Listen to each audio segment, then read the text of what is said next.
Cancer féminin, une hausse de 60% des cas prévus d'ici 2030. La Société américaine du cancer et la revue The Lancet ont publié des travaux inquiétants concernant l'avancée des cancers touchant les femmes dans le monde.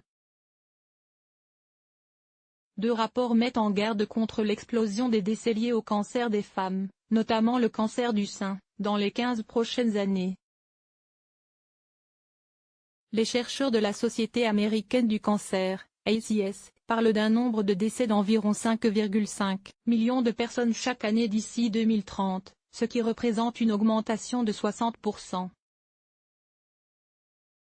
D'après les données publiées par The Lancet, le nombre de cas de cancer du sein pourrait presque doubler et atteindre 3,2 millions par an, tandis que le cancer du col de l'utérus pourrait augmenter d'au moins 25% dans la même période. L'ACS rappelle que le cancer est la deuxième cause de décès chez les femmes, après les maladies cardiovasculaires, et le cancer du sein est le plus meurtrier.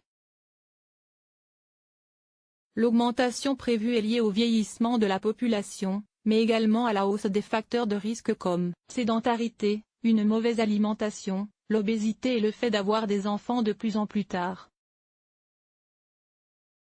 Prévenir et éduquer. Et si les pays occidentaux bénéficient d'aide à la recherche et d'un suivi médical adapté, d'autres n'ont pas cette chance. 9 décès sur 10 par cancer du col de l'utérus ont lieu dans les pays les plus démunis. Et la plupart des 3,5 millions de femmes mortes d'un cancer en 2012 vivaient dans ces pays.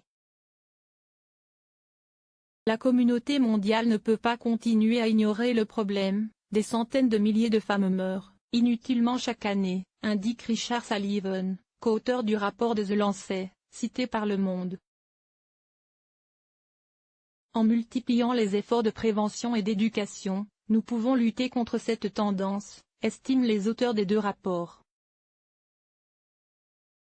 Une grande partie des décès par cancer du poumon et du col de l'utérus peuvent être évités en mettant en œuvre des stratégies contre le tabac, et en favorisant la vaccination et le dépistage. Les chercheurs lancent un appel afin d'investir dans ces enjeux au sein des pays qui en ont le plus besoin.